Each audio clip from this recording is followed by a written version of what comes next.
കോൺഗ്രസ് ഇന്ന് വരെ നേരിട്ടില്ലാത്ത ഒരു തെരഞ്ഞെടുപ്പായിരുന്നു ഈ പഞ്ചായത്ത് മുനിസിപ്പൽ തെരഞ്ഞെടുപ്പുകൾ. ആ തെരഞ്ഞെടുപ്പിൽ നമ്മളെ നേരിടാൻ രണ്ട് ശക്തികൾ തുല്യമായി വന്നു. ഒരു ഭാഗത്ത് കേന്ദ്ര government, ED, CBI, income tax തുടങ്ങിയ എല്ലാ ഏജൻസികളെയും ഉപയോഗിച്ചുകൊണ്ട് ജനങ്ങളെ ബുദ്ധിമുട്ടിപ്പിക്കുന്ന കേന്ദ്ര സർക്കാർ. മറുഭാഗത്ത് കേരളത്തിലെ 10 വർഷക്കാലമായി ജനങ്ങളെ ബുദ്ധിമുട്ടിക്കുന്ന പിണറായി സർക്കാർ. ഈ രണ്ട് പാർട്ടികൾക്കും ഒറ്റ ലക്ഷ്യം, നമ്മളെ തോൽപ്പിക്കണം.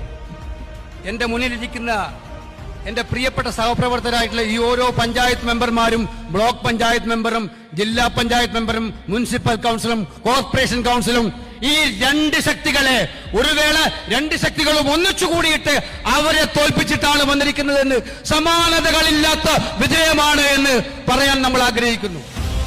എല്ലാവരും ധരിച്ചെന്താണ്, പഞ്ചായത്ത് മുനിസിപ്പൽ ഇലക്ഷൻ കഴിഞ്ഞാൽ റിബല് വരും, കോൺഗ്രസിൽ മുഴുവൻ റിബലായിരിക്കും, അഭിപ്രായ വ്യത്യാസമായിരിക്കും, പ്രശ്നമായിരിക്കും, പിന്നെ അസംബ്ലി ഇലക്ഷൻ എളുപ്പമാവും. ഇതായിരുന്നു പിണറായിയുടെ സ്വപ്നം. പക്ഷേ പഞ്ചായത്ത് ഇലക്ഷൻ കഴിഞ്ഞപ്പോൾ എന്താണ് നമ്മൾ കാണിച്ചു കൊടുത്തത്?